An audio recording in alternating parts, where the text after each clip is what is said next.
Hey there, welcome to the DFS Build NBA edition. I'm Kevin Roberts, joined with Taylor Smith. We're going to get ready to go over the DraftKings main slate for Friday, December 6th. Obviously, the goal here is to help you win. It helps us out with our process too. If we do help you out in any way, smash that like button. Also, subscribe to the channel so you get alerted to videos just like this. Also, we want to encourage everybody to be a part of the community. Drop a comment if you did well. Drop a comment if you have a question.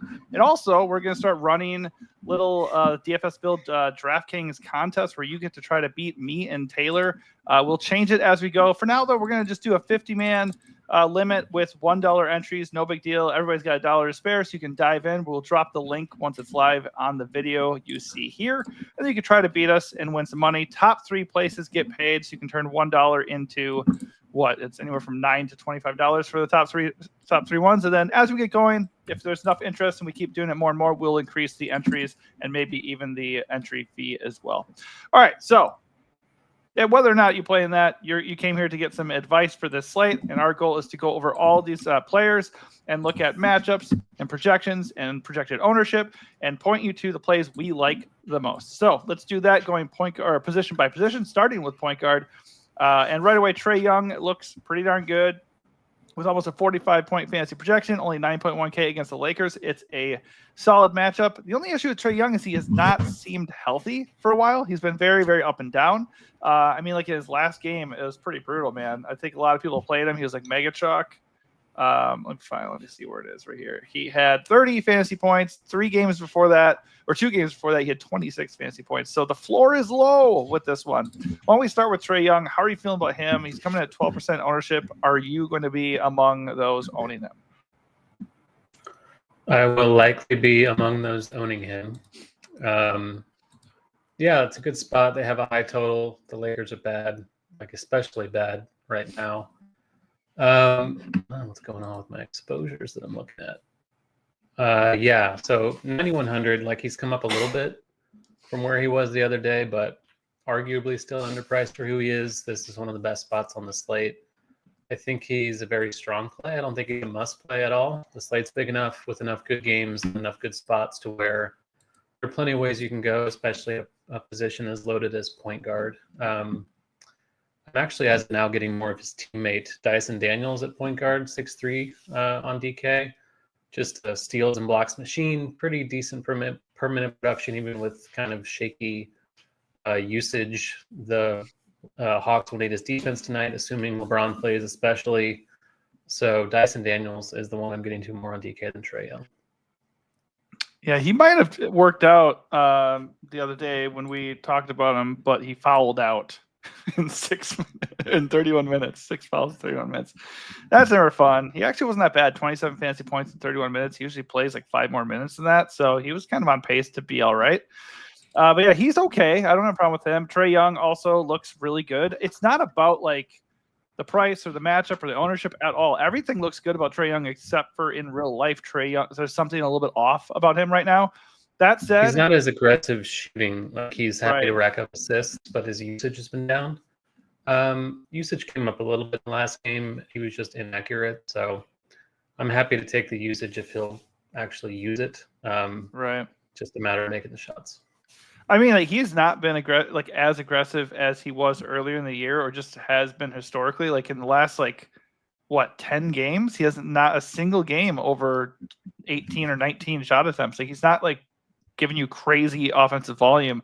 He, like you said, he's looking to set his teammates up. He does have guys who can score in his team, namely Jalen Johnson. So not that shocking, I guess. But Trae Young at 9.1K, I am definitely okay with taking a shot on him in this spot, especially considering he has the number 1 projection among all point guards. That said, I also agree with you. He's not some auto play because there are a lot of good options. Anthony Edwards at 8.9K, you save $200, get a similar projection, a little bit less ownership against the Warriors. I would rather have Trae Young between the two. It's just way better spot. Tyrese Halliburton, though, is probably short of D'Lo, my favorite point guards of the entire slate. Only 8.3K against the Bulls, which they're the best matchup in the NBA basically at this point. Projects really well. The only argument against Tyrese is twofold. It's that he's carrying considerable ownership at 21% at the moment, and that dude is even more inconsistent than what we've been seeing out of Trae Young. I mean, one game he'll have 50 fantasy points, the next game he'll have 20 or something crazy. Like the floor is not great with him, but at 8.3K in this spot, I think it's a little bit too good to pass up. Yeah, it looks like I'm going to be under on him as of now. Just maybe an ownership thing. He's been wildly inconsistent, like you said. The matchup is as good as it gets. Essentially, Chicago played last night. They've got some injuries potentially. If there is a bounce back spot for Halliburton, this is pretty clearly it. But there's a chance he's the chalkiest spend E guy on the slate. So I think there are other ways to go. I'm coming in under him. I see why you play him. I don't think there's anything wrong with that, but I'm just going elsewhere tonight. Yeah, I'm not that worried about the ownership. 20% isn't like crazy chalk. I mean, if you want to talk about chalk, D'Lo is coming at 47% ownership right now. Even there, I think I'm just going to eat the D'Lo chalk. I don't really care. At 5.4K, he did not get it done last time, but that's because they lost by 40. I think if he had the fourth quarter, I mean, seriously, if he had the fourth quarter, he would have been fine. It's a fucking disaster. He would have been fine. He had 18 fantasy points, 3 quarters. He probably would have gotten to like about 30. That would have been okay for his 5.3 price tag. And his price tag hasn't come up enough. The Hawks are a dream spot. This is a dream, stackable game. Like, you want exposure to this game in general. I don't know. I just feel Russell for me is an auto lock. I'm not going to think twice about it. Thing is, we can't be so results based. Sometimes guys in smash spots are going to fail because of injury or bad shooting nights or blowouts or foul trouble, like something stupid. It just happens. But D'Lo was a great play last time, and he's a great play again. So I'm going to fire him up. Yep. No difference for me. I think he's pretty clearly an awesome value. Maybe less so now that we have this San Antonio thing again, but it's hard to get away from D'Lo at 5.4. I mean, why not both, right? So if we want to get away from D'Lo, I'm just saying, like, there are alternatives now. Right. Like earlier in the day when we didn't know about Wemby or Vassell, these other Spurs guys weren't solidified. Now that they are, you have options. Yeah. Do we have news on Kobe White? Questionable. Okay, so let's talk about that too. So if Kobe White is in, I'm not going to be like super interested in the Bulls, especially with this other guard value with D'Lo and the Spurs guys. I think like Io DeSumo at 5.7K would still be in my radar. If Kobe's out, I'm going right back to the well with Io again. Josh Giddey, he just can't be trusted, man. 24 minutes, like what the hell? Chicago is just insane. So it wasn't foul trouble. It wasn't poor shooting. Like why are they taking him off the floor and not playing him at all? I don't get it. So I can't trust that. That's too volatile for me in this setting. We know Io is going to have a ballooned roll. You just crush it. Triple double. That was just a money call. It was completely insane. He turned into LeBron last night. He wasn't even owned. Prime LeBron. 67 fantasy points. 67 fantasy points on. He was 11% where I had him. So like that's insane. Anyways, the Bulls situation. If Kobe's in at 6.9 against the Pacers, I think he's playable, but I'm not going to do it personally. I think he's still in play.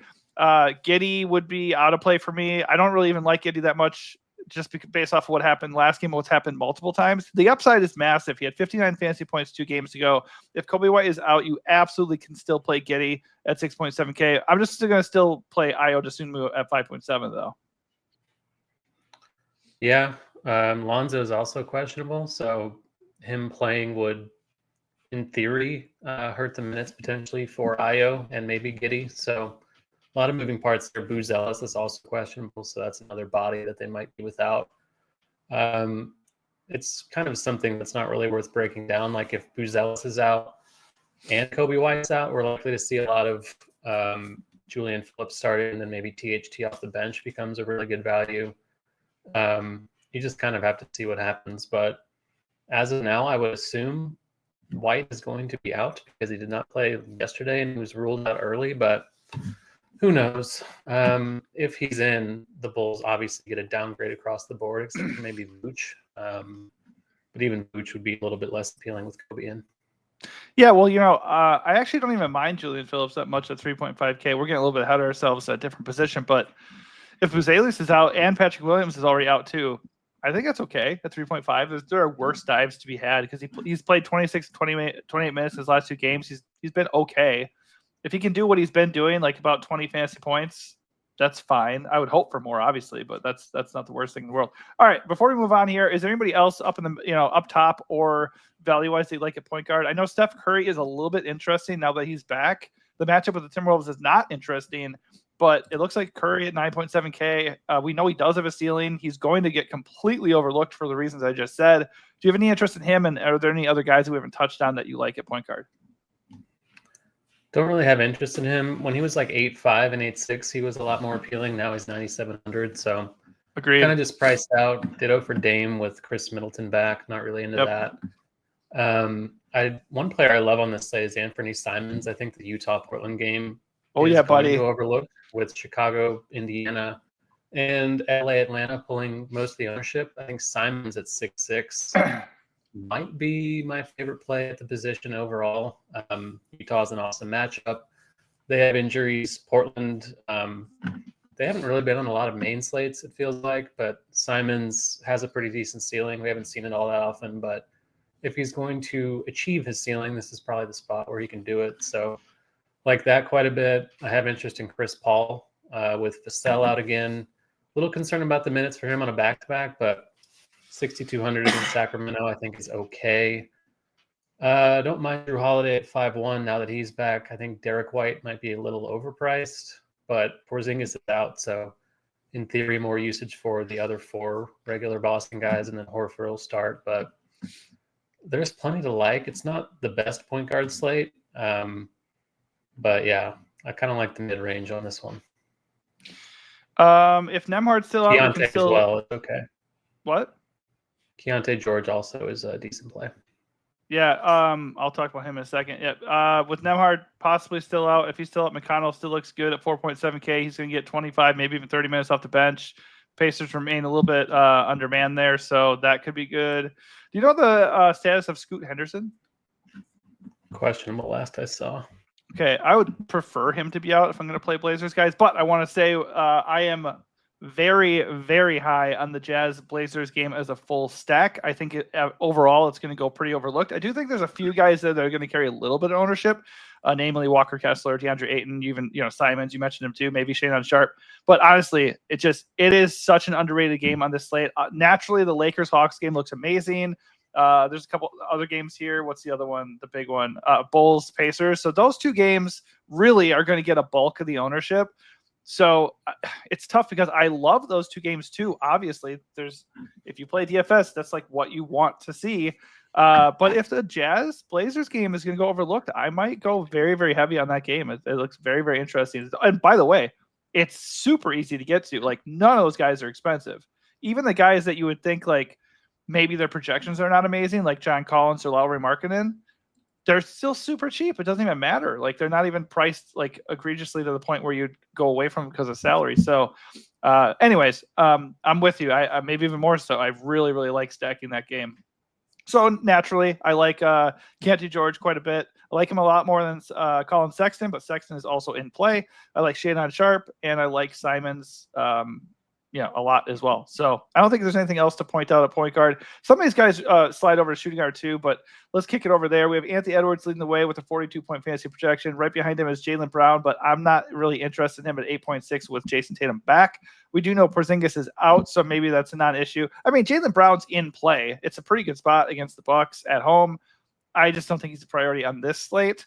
Zach LaVine at 7.7 is going to look a lot better if Kobe White remains out. I think he's in play either way, but I'm not going to play him probably if Kobe is back. Malik Monk continues to god out. I think 7 is getting a bit high. I'm probably not going to play him, but he is still in play at that price. A lot of these Blazers and Jazz guys are coming here at shooting guard. Ayo Dosunmu again at 5.7.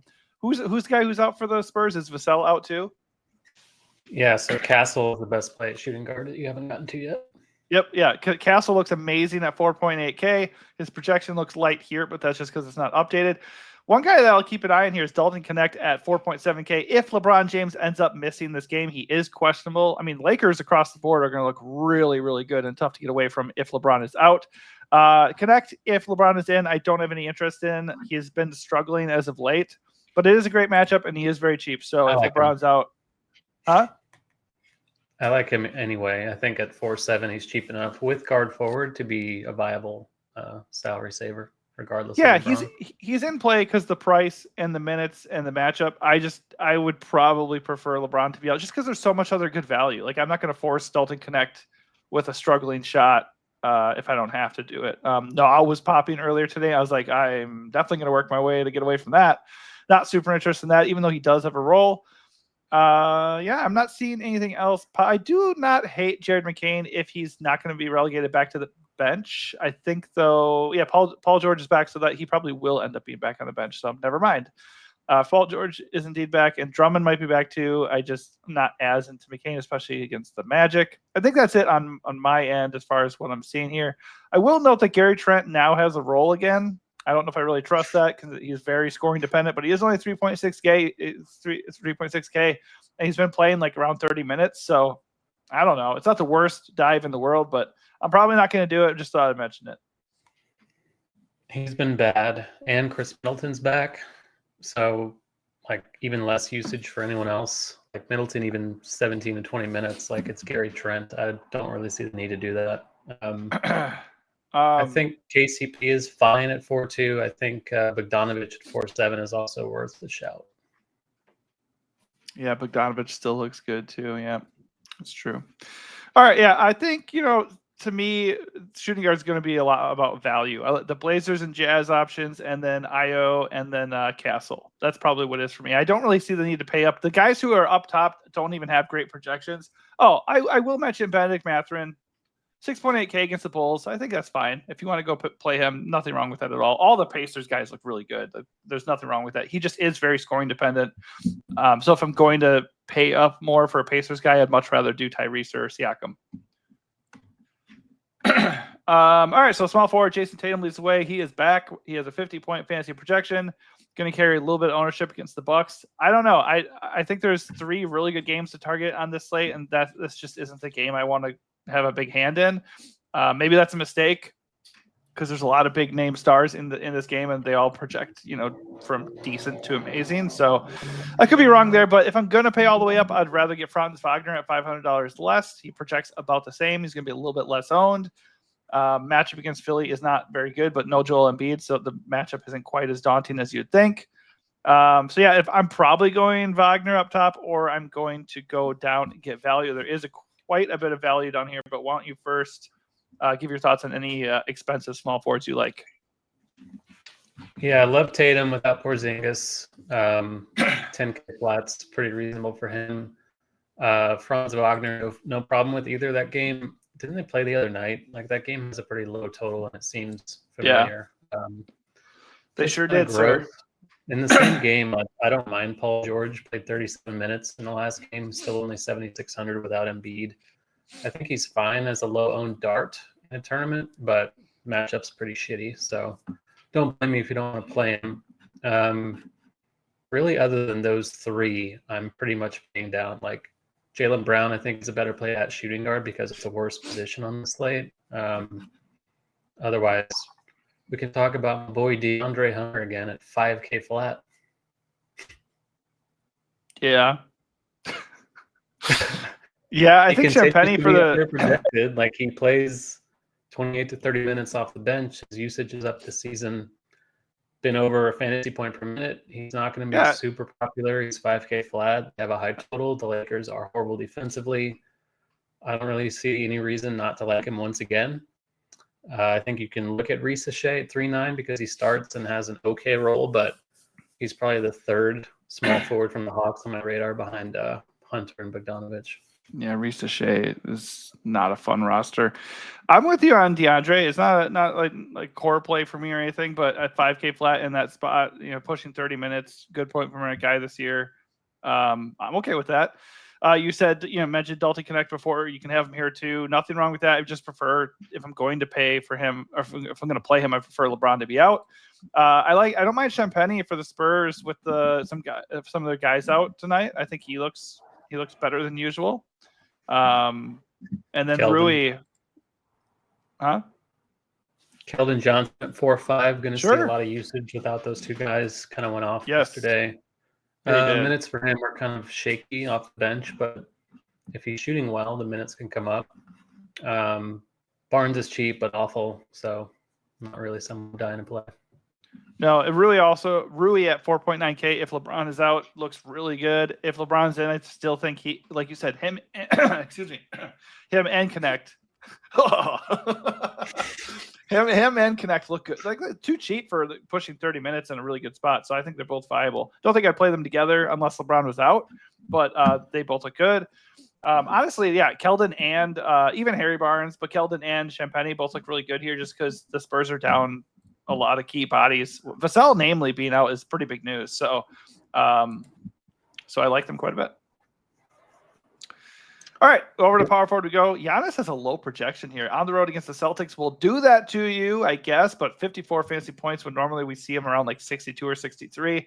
I don't love it. I'm not going to pay 12K for that garbage. Obviously, that could make me look stupid, and Giannis could nuke the slate. If you think that's going to happen, go play him. Nope, I don't have a problem with that. He's not going to be owned at all. I just don't think this is a slate where we need him. And there's just 3 much better games to target and stack up that I prefer. So that's just what I'm going to do personally. But as always, he has one of the better projections of the slate, and he's contrarian Giannis is always interesting and in play for sure. But Jason Tatum is $2,000 cheaper and projects very closely. So if you're going to do that, if you're going to pay all the way up on this slate, I think Tatum would be the better option. Again, like I said before, though, if you are going to pay up, why not just save another $500 and go get Franz Wagner? Power forward looks pretty good though from the top. Jalen Johnson looks really good at 8.5. LeBron, if he's in at 9.6, might be my favorite spend up of the entire slate if he is in. And if he's out, then Anthony Davis would look like a priority at 10.5K. And then Pascal Siakam at 7.8 looks really good too against the Bulls.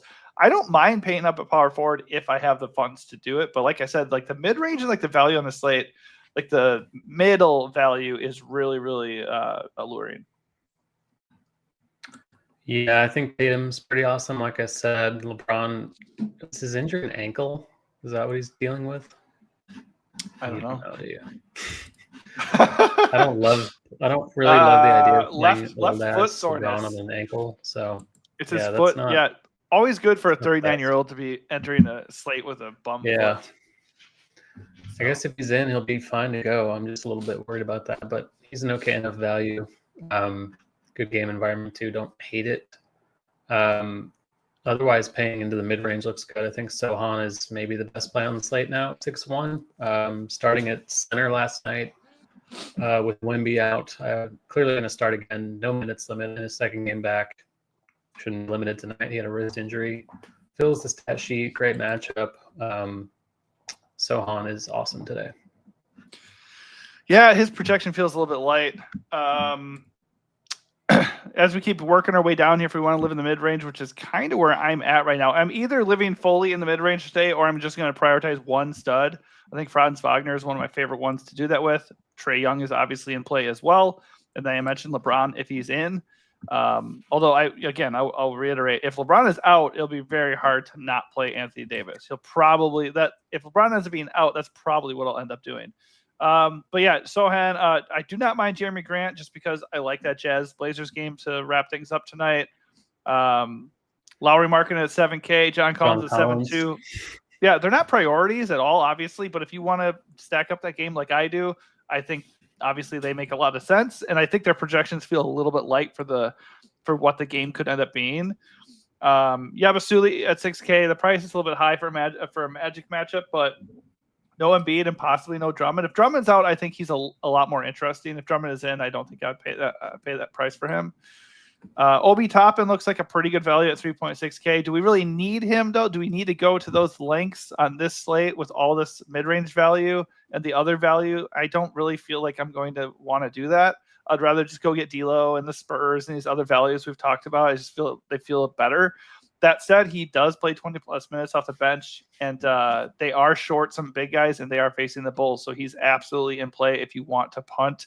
3.6K for the role and matchup, and price looks pretty appealing, to be honest. Don't really see any other true punts like that. That's probably it for me at power forward. Isaac's the guy you can always have in your pool just because he's good per minute, but Yes. If you're talking about Obi Toppin, we can talk about Jonathan Isaac. I don't think it's that much I don't worse. want to. Both playing around 20 I don't know. minutes Hey, off hey, bench, so he had kind of is 28 what it is. fantasy points last time, but then he had 7 and 4 in his previous 2 games. The floor is not So is good. No, but the floor is pretty low for anyone in this range. So You're right. just saying, I don't think he's a priority, but you were looking for cheap guys, and he's cheap, and he's a guy. So he's there. He is cheap and he's a guy, no doubt about it. All right, then let's kick it over to center. Some of the same plays over there. Giannis, that's actually the only one that's the same. Maybe Julius Randle too, John Collins. But Anthony Davis looks awesome, really either way. But I don't think you have to play him unless LeBron's out. If LeBron's out, I'm going to fire up Anthony Davis at 10.2K. His prices come down. The Hawks are a pretty good matchup. I will say again, I said this on the Giannis slate against the Hawks the other day. The Hawks are kind of good inside with Clint Capella. Top 10 as far as not giving up production inside the paint. So worth noting. Wemby is out, obviously, so that opens up things for all the Spurs. We can look at the Spurs bigs again. I would obviously monitor the starting lineup. One thing I want to remind everybody of is, we obviously do these shows well before lock. Things can change. You always want to pay attention to starting lineups. They didn't start a big last time. It was Jeremy Sohan at the 5. So that didn't completely take both Collins and Bassey off the table necessarily because they're so cheap, but I didn't want to play both of them after that. I thought Bassey was risk of DNP, so I only played Collins, and I even took Collins out a lot of my lineups. Neither of them really smashed, but Collins was Collins for the dollar was play. Totally fine. And Zealous no, I know. okay. People made. Okay, yes, correct. But 14 fantasy points is not what you were looking for when you played Bassey last night. I was talking about Collins. I didn't say Bassey. Oh, okay. Yeah. No, yeah. Bassey, Collins was totally fine. What you got, like 26, right? Something like that. Yeah. So, yeah. But we know it's a little bit more reliable to assume Collins would be one of the first guys off the bench. We don't know that really with Bassey. You just never know. So, in my opinion, at that point, it was Collins or bust, and that ended up being the correct call. But my point is, you just got to monitor starting lineups and adjust on the fly. Like if a guy doesn't start, suddenly it's a lot riskier than it originally was. Vooch looks good again. Different because it's 5K, so it's not like a smash. Yeah. Especially off the bench, like it's a totally different slate now that he's priced up. That's another good point. Still a good play though. Like they're playing the Kings, so in theory, I think he'll start for Sabonis, but I agree. So if Collins starts, I still like him at 5K because usually on these Wemby, no Wemby slates, Collins would be in play and he'd be anywhere from like 4.5 to like 6K. So 5K, I'm game. I'm still game for him if he starts. If he does not start, I don't think I'm going to do that. But I'm not saying he's completely out of play. Just he would not be a priority for me if that ends up being the case. If you want to pay up, but you don't want to pay all the way up, I think Vooch remains really, really nice at 8.4. I don't expect him to get almost 60 fantasy points again, but he certainly could. Pacers are a good matchup. It's a good game environment. He is just too cheap, and he projects really well. So Miles Turner also on the other side of the game, 6.7K. He looks pretty darn good. Julius Randle's a little bit cheap at 7.3. And then we get to some of those other guys we talked about earlier, Walker Kessler, DeAndre Ayton, John Collins in that Jazz Blazers game. I mean, the more I look at it, I really wanted to stack up that entire Jazz Portland game as much as it reasonably makes sense anyway. It's not a full, 7 guys there, but, 3 or 4 players in that game, I think it looks pretty darn appealing. But there are so many good options here. I think if I was going to pay up, I think Vooch would be the guy I pay up for as things stand. If LeBron is out, I think Brow is going to be the guy I do that for. But for a lot of my lineups, I'm going to have no problem sliding John Collins to a forward slot and maybe even pairing Kessler and Ayton together. Yeah, I like Kessler quite a bit. He kind of always looks underprojected and owned for some reason. Pretty good floor, pretty decent ceiling. Don't mind that. I like both Atlanta centers. Wouldn't put them together, obviously, but Okongwu's 4-4. Capella's 5-4. Could be a fine spot for both of them. AD, even if LeBron's in, looks great to me. I have a lot of interest in Sabonis against Zach Collins and or Charles Bassey and or Jeremy Sohan for San Antonio. I think if you're playing a bunch of Spurs, which you are, Sabonis is the very obvious and good bring back in this game from the Kings side. I kind of blipped over him. I'm glad you mentioned it because he is his price is a little bit higher, obviously, than what Vooch was yesterday. the same thing you said about Vooch applies here. You said Vooch is going to eat Zach Collins' lunch, and why wouldn't Sabonis do the same, right? So the only issue at all there would be if the ownership ticks up or the fact that he's 9.3K. But I mean, he projects really well. You're already playing Spurs. I love it. I'm with you. I think it's a great play. Yep. Ayton's fine. Obviously, his backups are still out, so minutes for him are pretty safe. Gobert's cheap, but I just don't really have a ton of interest in that Minnesota Golden State game. Like, Gobert's been kind of underwhelming for the most part. The Warriors can obviously go small. Looney is a cheap guy, kind of pulling some ownership. Fine, I will not play him. If people are going to play him, I don't think that's something I really want to do. Who is? Looney earlier I saw was pulling ownership for Golden State. He is a little bit gross.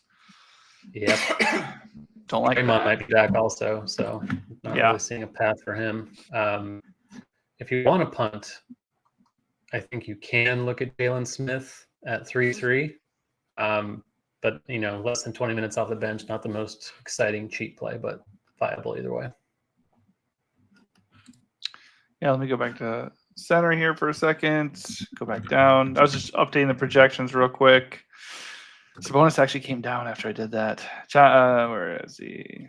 No, it really hasn't updated. Zach Collins now kind of a weak projection. So if at this current projection and the minutes projection and everything, unless he starts, I'm out on that. I don't really want to do that. I'll mention Nas just because 4.9K off the bench, high usage, good points per minute guy. He's fine. Just not a priority. And by the way, to your point about Gobert, he just has not been that dude. So in that same price range, let me pay $300 less for Kessler or $200 more for Ayton. That's what I'm going to be doing all day, especially if he's going to pull some ownership, which he appears to. And Clint Capella is really owned. So again, I'll just pay up a little bit over Capella to get Walker Kessler instead. I don't know. I'm not going to play a chalky Capella. He always seems like he'd be good, and then he only plays like 25 minutes and busts. So just not going to do it personally. I think the best call you had at center is the Sabonis thing. I guess blowout is a little bit of a concern in that game too. I mean, they not only we're not going to have Wemby here, but now we don't even have Vassell. Like we're trusting old CP3 and Keldon Johnson, who can go 1 for 20. It's bad out there. Both teams are on a back-to-back. The Kings had to travel and the Spurs didn't, so hopefully that will help the Spurs keep it relatively close. Yeah, I don't have a whole lot of faith in that, but Sabonis remains a really good play. No doubt about it. All right, let's wrap it up here with our flag plant of the slate and our overall strategy, if you have one. I think I will flag plant Sohan, which is not a hot take. I don't know if he'll be as owned as he should be. People saw what he did last night, starting at center. Even if he doesn't start at center, he's going to start either way. The minutes are going to be there. He's like a third-year guy. He was dealing with a wrist injury, so not worried about that. I think Sohan looks like the best play on the slate, and he's someone I'm going to jam into a ton of lineups today.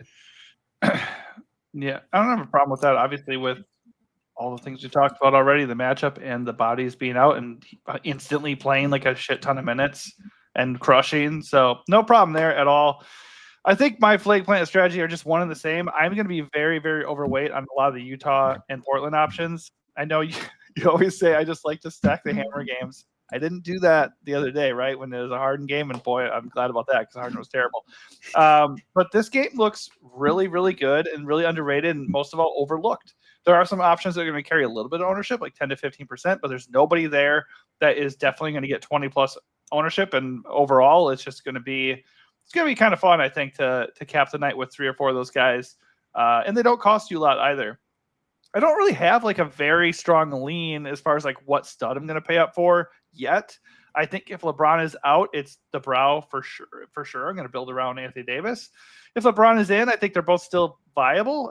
I'm going to feel less obligated to do that. I think I would drop down to somebody like Sabonis, somebody like Trae Young, or maybe even have Vooch and or Helly be my studs of the slate. I just think living in the mid-range might also be a general strategy that I want to employ in a lot of my lineups for tonight. Obviously, there are studs worth paying up for. You mentioned you like Tatum. There is Giannis. And, of course, Anthony Davis, Franz Wagner, LeBron James. You can pay up for all those guys. I just don't know if you necessarily have to. on this slate. All right, that is going to do it for us. Hopefully this helps you out. If it did, smash that like button, and also be sure to subscribe to the channel so you can learn more videos just like this. Thanks for watching, and good And luck. join the DraftKings Oh yeah, and contest as enjoying our contest. The link will be at the bottom of this video. Only $1 to enter. First 50 entrants, well, actually technically first 48 because we're already going to be in there. You get to come and compete with us for a chance to get a top 3 cash prize. Of course, you have to risk $1 in order to get that. But yeah, come on in and compete with us, and then hopefully overall what we did here helps you out across the board. All right, thanks for watching and good luck.